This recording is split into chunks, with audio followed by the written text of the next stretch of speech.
પાંડવોએ રાજસુ યજ્ઞ જ્યારે કરે છે ત્યારે રાજસુ યજ્ઞની અંદર બધા રાજાઓ જીતાયા હતા, પણ જરાસંધ હજી જીતાયો નહોતો. એટલે ભગવાન કૃષ્ણ જ્યારે પરિવાર સાથે આવે છે ઇન્દ્રપ્રસ્થમાં, ભગવાનને પ્રાર્થના કરી યુધિષ્ઠિરે કે ભગવાન આવું થયું છે. એટલે પરમાત્મા કૃષ્ણ, અર્જુન અને ભીમ ત્રણેય બ્રાહ્મણના વેશની અંદર જરાસંધ પાસે ગયા, મગધરાજ પાસે.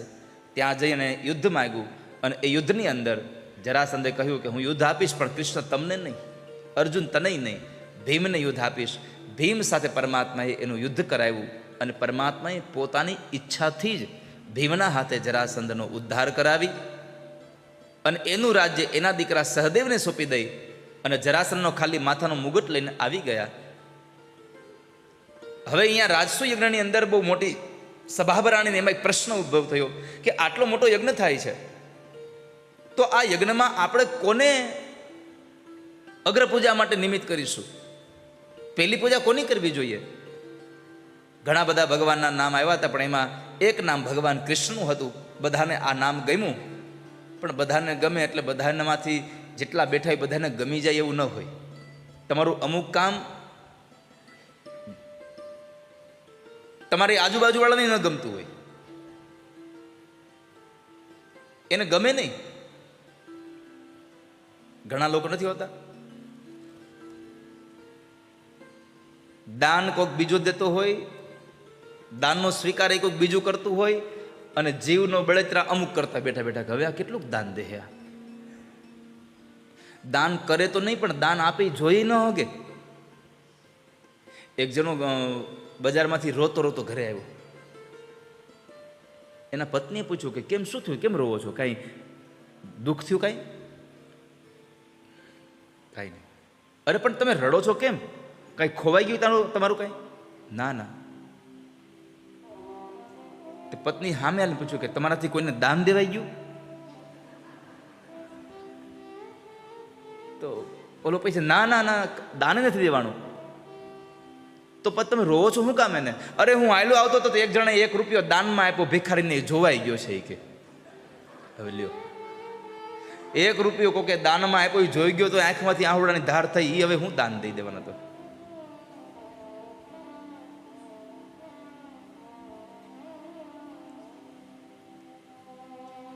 એટલે તમારું કર્મ બધાને ગમે એવું જરૂરી નથી. તમારી વાહવા થાય એ બધાને ગમે એવી જરૂરી નથી હો. આ વાહવા શબ્દ આવ્યો છે, તમારી એક પ્રાર્થના છે, જ્યારે તમારા હારા કામની સરાહના થતી હોય ને, જ્યારે તમારા જ્યાં તમારા વખાણ થતા હોય ને તમારે ઊભું થઈને વી જવું. જો ટકી રહેવું હોય આ સંસારમાં તો તમારા વખાણ થતા હોય ને તમારે નીકળી જવું જોઈએ. તમારા વખાણ તમારા કાનથી સાંભળવા નહીં ક્યારેય, કારણ કે આપણા થયેલા વખાણ આપણા કાન સાંભળે તો ક્યારેક એ વાહવા અંદર ઊંધું થઈને આવે છે, ફરી જાય શબ્દ આખો. જ્યાં તમારી વાહવા થતી હોય નીકળી જવું જોઈએ. એટલે ભગવાનનું નામ અગ્ર પૂજા માટે આવ્યું એટલે બધાને ગમ્યું, શિશુપાલને ન ગમ્યું. કેમ? તો કે પરણવા ગયો તો ત્યાંથી રૂકમણીનું હરણ કરી આવ્યા ભગવાન. એટલે શિશુપાલ ઊભો થઈને ભગવાનને ગાળો માંડ્યો બોલવા. ખૂબ ભગવાનને ગાળો દે છે. ભગવાને સાવધાન કર્યો કે શિશુપાલ, મેં મારા ભાઈબાને વચન આપ્યું છે કે તમારો આ દીકરો મારા 100 અપરાધ માફ કરશે, 100 અપરાધ કરશે ત્યાં સુધી માફ કરીશ, પછી નહીં કરું. આમ જોવા જઈએ તો જે માણસ 100 અપરાધ માફ કરે એ 102 105 માફ ન કરે. પણ ભગવાને કીધું છે કે 1-2 અપરાધ માફ નહીં કરવાના, 100 અપરાધ સુધી તમારે ધૈર્ય રાખવાનું, અને 100 વખત માફ કર્યા પછી જો ન સમજે તો દંડ દઈ દેવાનો. અહીંયા પરમાત્માએ આ સંદેશ આપ્યો છે. પણ આપણે તો એક વખતે ન મૂકીએ, જવા દઈએ. તારાથી ભૂલ થાય જ કેમ? હવે છોકરાએ નાની એવી પેન્સિલ તોડી નાખી હોય ને તો એકાદી આટી જાય છે. એમાં કોઈક 100 ગાળ દઈ જાય કેમ રહેવું આપણે? ગાંધી બાપુ જેવું કરવાનું કે એક ગાલ ઉપર થપાટ મારી તો બીજો ગાલ ધર્યો. ભગવાન બુદ્ધને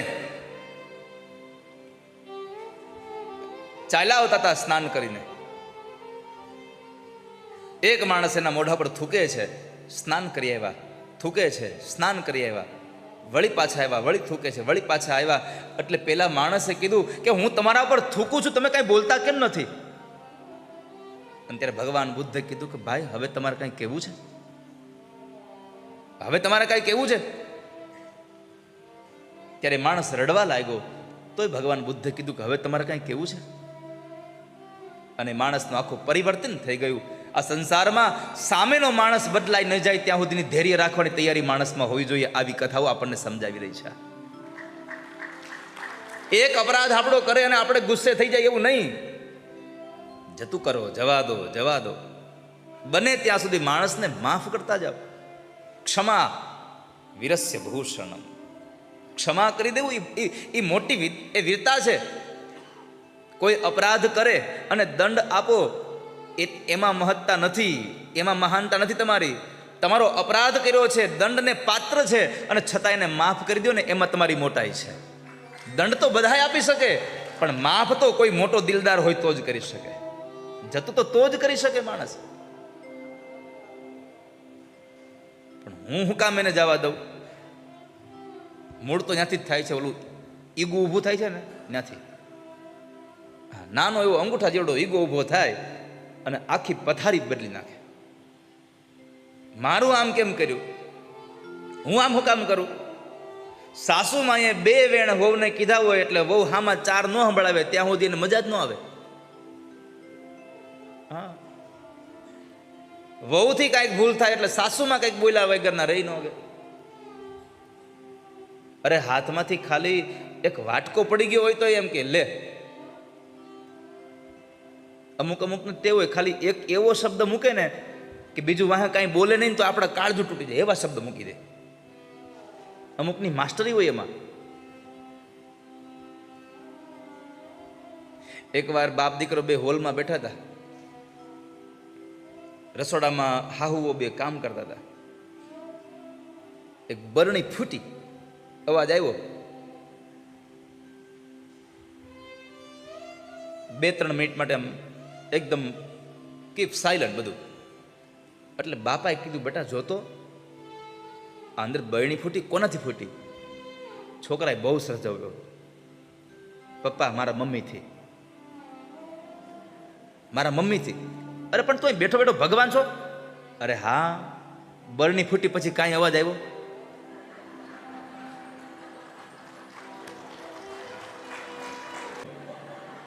એટલે નક્કી થઈ ગયું છે એને જ ફોડી છે.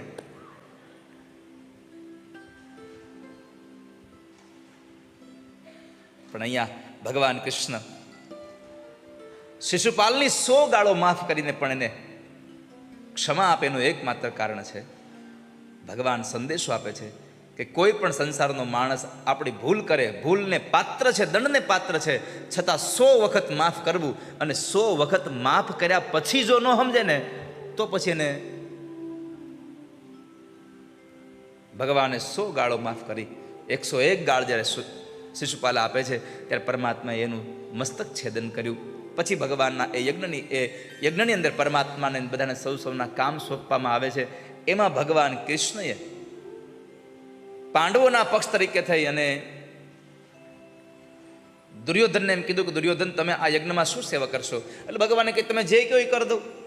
એક કામ કરો, પાંડવોના ખજાનામાંથી જેટલા બ્રાહ્મણો આવે એને દાન દેવાનું કામ તમારું. દુર્યોધન રાજી થઈ ગયો. જો ભગવાન ઉપર તમે બધું છોડી દો ને તો ભગવાન તમારું કોઈ દી અહિત થવા દે નહીં. લોકોની દ્રષ્ટિમાં આવી ગયું કે આ કૃષ્ણએ શું કર્યું, આ પ્રભુએ શું કર્યું? જે માણસ આ પાંડવોને હાવ દીન બનાવવા માંગે છે, ગરીબ કંગાળ બનાવી દેવા માંગે છે, અને એ જ પાંડવોના ધનનું દાન દેવા માટે થઈ અને આ દુર્યોધનને આપ્યું. આ બેફામ બધું દઈ દે આગળ, બધું ખજાનો ખાલી કરી નાખશે. પણ તમને ખબર છે કૃષ્ણ જેની સાથે હોય ને એને ચિંતા ન કરવાની હોય. ભગવાન કૃષ્ણએ દુર્યોધનને શું કામ આપ્યું હતું?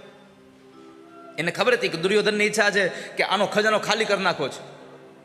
પણ ભગવાનને ખબર હતી કે દુર્યોધનના હાથની રેખામાં એક રેખા એવી હતી કે દુર્યોધન જેટલું દાન આપે એના કરતાં હવાયું પાછું એના ખજાનામાં ઊભું થાય. આ છે કૃષ્ણ. અને પરમાત્માએ સૌથી મોટો સંદેશો આપ્યો કે પાંડવોના રાજસુ યજ્ઞની અંદર ભગવાને જે અતિથિઓ આવે એના ચરણારવિંદ ધોવાની સેવા એમણે કરી છે.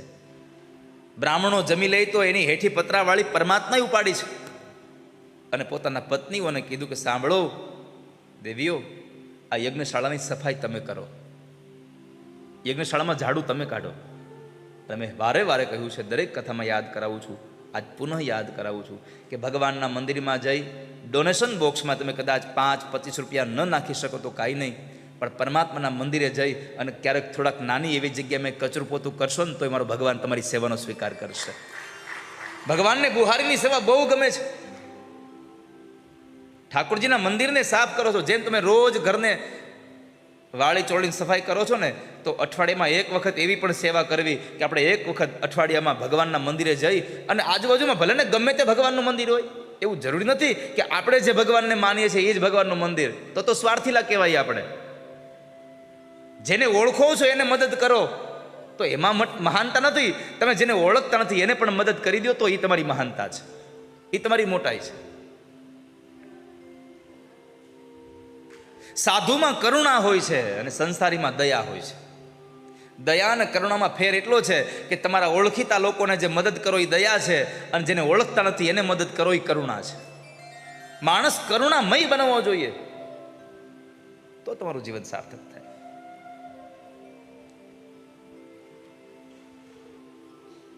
પરમાત્માએ સ્ત્રીઓના હાથની અંદર બુહારીનું કામ સોંપ્યું છે કે તમે આ સફાઈ કરો. તો એવો પણ નિયમ રાખજો કે અઠવાડિયામાં એક વખત ભગવાનના મંદિરે જઈ અને કચરા પોતા કરવા, ભગવાનના મંદિરની સફાઈ કરવી. કચરા પોતા થઈ ગયા હોય તો થાંભલીઓને સાફ કરવી. જેમ રોજ ઘરમાં કાચ સાફ કરો છો ને, એમ ત્યાં બારીઓ સાફ કરવી. આ સેવાથી ભગવાન રાજી બહુ થશે. ગમે તે ભગવાનનું મંદિર આજુબાજુમાં હોય ત્યાં સેવા માટે પહોંચી જવું. અંતે ભગવાને રાજસુ યજ્ઞ સમાપન કરાવ્યો, શ્રમનો મહિમા બતાવી, શિશુપાલનો ઉદ્ધાર કર્યો. શિશુપાલ મરાયો એટલે એના મિત્ર શાલ્વને ખબર પડી, એટલે શાલ્વએ દ્વારિકા ઉપર ચઢાઈ કરી. પરમાત્મા યજ્ઞ સમાપન કરાવીને દ્વારિકામાં આવ્યા તો દ્વારિકામાં પ્રદ્યુમ્ન મહારાજ પાસેથી યુદ્ધનો દોર લઈ અને ભગવાને શાલ્વ અને એના દિવ્ય વિમાનનો નાશ કર્યો. ત્યાર પછી શાલ્વ મરાયો એટલે દંતવક્રને વિદુરથને ખબર પડી, એટલે એ બંને જણાએ ચડાઈ કરી તો ભગવાને એને પણ માર્યા, એને પણ ઉદ્ધાર કર્યો. એટલે દંતવક્ર અને શિશુપાલ બે મરાયા એટલે ભગવાને જય અને વિજયને ત્રીજા જન્મમાંથી એને મુક્તિ આપી અને એના ધામમાં ફરી પાછા મોકલ્યા. આવી દિવ્ય કથાઓ ભગવાન સુખદેવજી મહારાજ રાજા પરીક્ષિતને વર્ણવે. અને આટલી મોટી જિંદગીમાં પરમાત્મા કેટલા સુખ આપે એ સુખ ન દેખાય. એકાદું ક્ષણિક દુઃખ આપ્યું હોય એને લઈને પકડીને બેઠા હોય.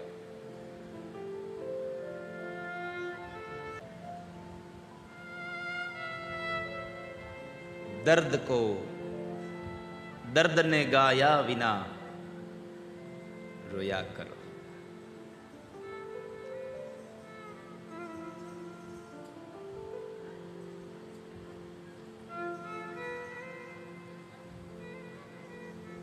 ગ્રહસ્થી રહીને પણ તમે તમારા જીવનનો એક એક ક્ષણ ઉત્સવની જેમ મનાવો ને.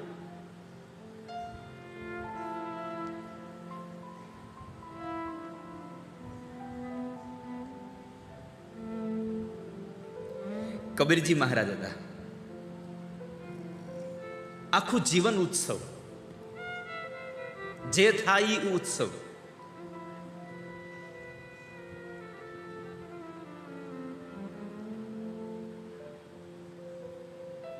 કબીરજી મહારાજ વણકર હતા, કપડું વણે, તાણા વાણાને ગૂંથતા જાય. જુઓ, તાણા અને વાણા, તાણાને ખેંચી લ્યો તો વાણા છૂટા પડી જાય, વાણાને ખેંચી લ્યો તો તાણા છૂટા પડી જાય. આ બેયનું હરખું હાલે ને, એ બે હારે રહીને તો જ એને કપડું કહેવાય. એમ પતિ પત્ની બે સાથે રહી અને સારું જીવન જીવે તો એને સુંદર ગ્રહસ્થી કહેવાય આ સંસારમાં. એના માટે આ ગ્રહસ્થાશ્રમ બંધન ન થાય.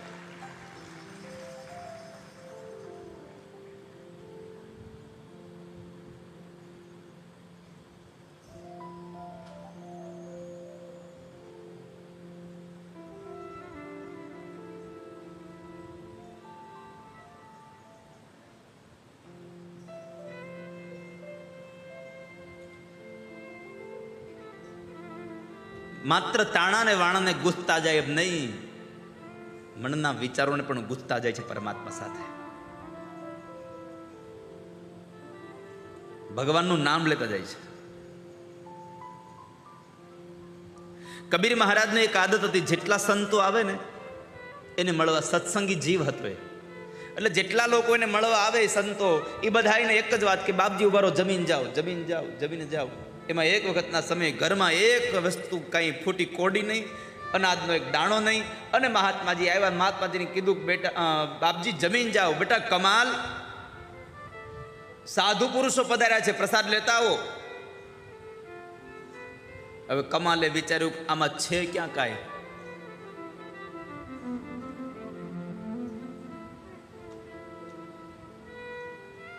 कबीर कहे कमाल को दो बाता सीख ले.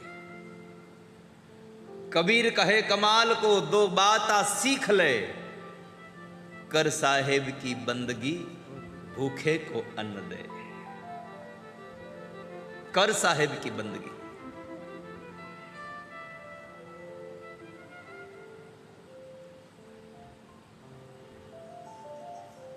પરમાત્માની ભક્તિ અને ભૂખાને જમાડવાનું જે પુણ્ય મળે છે ને, એ જે તમને શાંતિ આપે, એવી શાંતિ સંસારમાં બીજી ક્યાંય ન જડે વાલા ભક્તો. તમને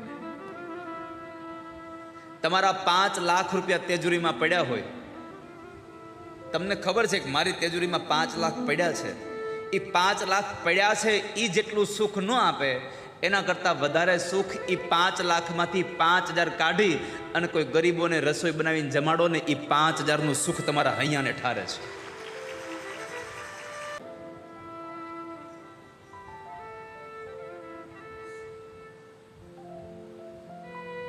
સાહેબની બંદગી કરો. કમાલ એનો દીકરો છે.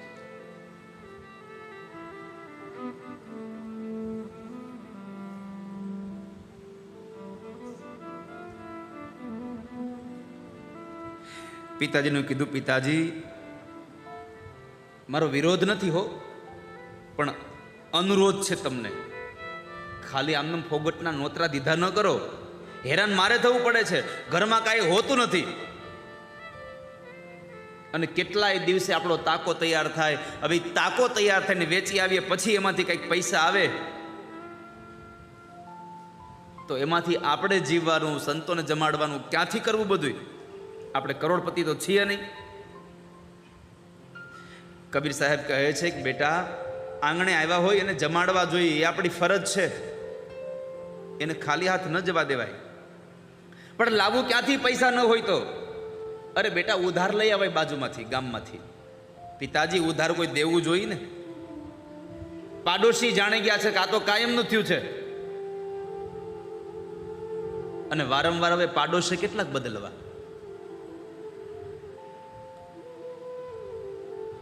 નવી જગ્યાએ રહેવા જાય તો નવા પાડોશી હોય, એ પાડોશી ઓળખી જાય છે થોડા સમયમાં. તો આ તો માગણ માગણ કર્યા કરે છે ને, એ તો સંતોને ખવડાવ્યા કરે છે.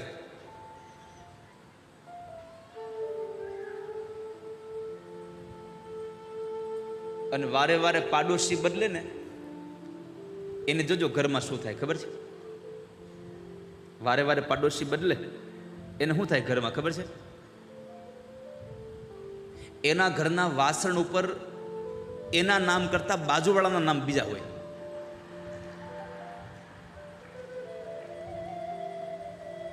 કંઈક લઈ આવ્યા ઓછીનું અથવા તો જમવાનું કંઈક એમાં લઈ આવ્યા એના વાસણમાં, એ વાસણ દેવાનો ગયા હોય પાછા. કેટલાય દી કોઈકના છાલ્યા, કોઈકની થાળી, કોઈકની કાથરોટું બધું પડ્યું રહીને ઘરે. પછી હાથમાં આવે કે એટલે આ આપણું હોય એવું લાગતું નથી કે. તો પૂછો ઓલા બાજુવાળાના, એનું છે ત્યાંથી કંઈ લઈ આવ્યા હતા? હે બેન, અમારું સકોરું અહીંયા છે. કબીરે કહ્યું કમાલને, બેટા જાઓ બાજુમાંથી માગી લાવો. અરે પણ પિતાજી, બાજુમાંથી કોઈ માગ્યું દેતું નથી. હવે કેટલુંક લઈ આવું માગેલું? કેટલા પાડોશી બદલવા? અરે માગ્યું ન દે તો ચોરી કરી લાવો.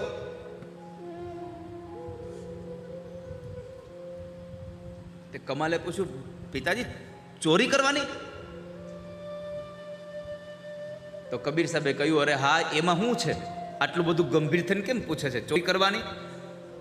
ચોરી કરીને લઈ આવો, પણ ખવડાવીશું તો ખરા જ. કમાલે કહ્યું, કાંઈ વાંધો નહીં પિતાજી, કામ કરી આજે રાતે આપણે બાપ દીકરો બેય જાય. કઈ વાંધો નહીં. રાત પડીને કમાલ નથી, વાત તો કરી જ બતાવવું છે. ગુસ્સો જેટલો આવ્યો હતો, રાતના 12:30 વાગે ઉઠાડ્યા. પિતાજી જાગો, આજે આપણે ચોરી કરવા જવાનું છે. સારું એવું શ્રીમંતનું ઘર ગોઈતું. પાછલી ભીતે હાથમાં કોદાળી ને ત્રિકમ ને બધી લઈને ગયા. પાવડો, તગારો, એને ઢસડતા જાય.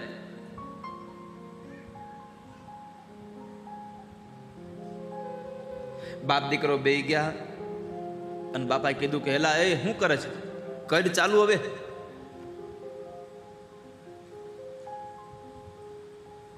તું ખોદતો જા અને હું અહીંયા ઢસડતો જાઉં. જોજે જરા અવાજ ન થાય. કમાલે પૂછ્યું, પિતાજી તમે ચોરી કરશો?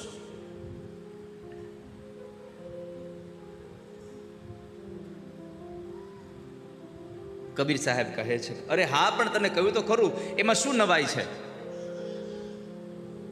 તમ તારે તું ચાલુ કર. દિવાલમાં બાખોરું પાડ્યું. હવે જ્યાં અંદર. તે કમાલ કે પિતાજી મને બીક લાગે છે. અંદર જાવ અને કોઈ પકડાઈ જાય તો?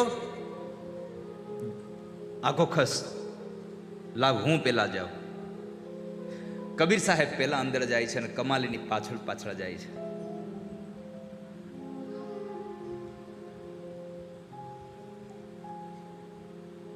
કમાલે કીધું, પિતાજી હું લઈ જવાનું છે? કબીરે કીધું છે, ઉભો રે. આપણે જેન તે વસ્તુ લઈ જવાની નથી. આપણે તો જેની જરૂર છે એ જ લઈ જવાનું છે. સાંભળજો, કબીર સાહેબે પોતાના દીકરાને કીધું કે ભલે ચોરી કરવા આવ્યા છીએ, આપણે જે જોઈએ છીએ એ જ લઈ જવાનું છે. આપણે શેની જરૂર છે? અનાજની. ઉપાડ અનાજની ગુણ હાલ. જેની જરૂર છે લઈ જવાનું. બીજાને હાથ પણ લગાડતો નહીં.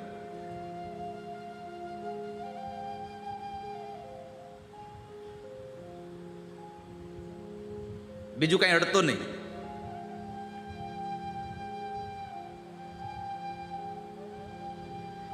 બે જણા બાખોરામાંથી ગુણ લઈને બહાર નીકળ્યા.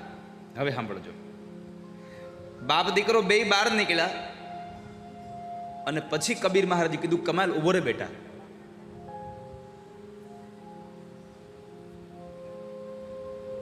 કમાલના મનમાં થયું કે મારા બાપુજીને હવે છેવટે પસ્તાવો થયો, એટલે મને કંઈક કહેવા માટે ઊભો રાખ્યો છે. પણ કબીર સાહેબે કંઈક અલગ જ વાત કરી.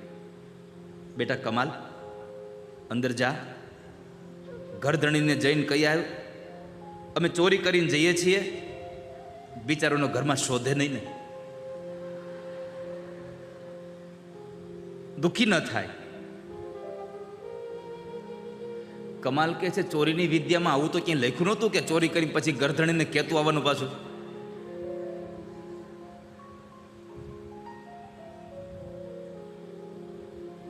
કમાલે કીધું, પિતાજી એને કહેવા જઈશ ને તો એ બૂમા બૂમ કરશે અને આખું ગામ ભેગું કરશે.